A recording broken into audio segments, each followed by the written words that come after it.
నేడు తెలంగాణ ప్రజలు రాష్ట్ర ఆవిర్భావ దినోత్సవ సంబరాలు చేసుకుంటుంటే జూన్ 2తో ఆంధ్ర రాష్ట్రానికి రాజధాని లేకుండా పోయింది.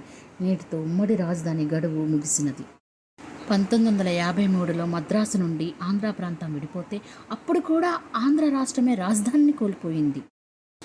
2014లో తెలంగాణ ప్రాంతం ఆంధ్ర రాష్ట్రం నుంచి విడిపోయినప్పుడు ఆంధ్ర రాష్ట్రమే మళ్ళీ రాజధానిని కోల్పోయింది. 10 సంవత్సరాల ఆంధ్ర రాష్ట్రానికి అనుభవం ఉన్న నాయకులు, కొత్తగా అధికారంలోకి వచ్చిన వారు ఎవరూ కూడా ఆంధ్ర రాష్ట్రానికి రాజధానిని ఏర్పాటు చేయలేకపోయారు. ఇది మన నాయకుల వైఫల్యమా, మన ఆంధ్రాకి పట్టిన దౌర్భాగ్యమా?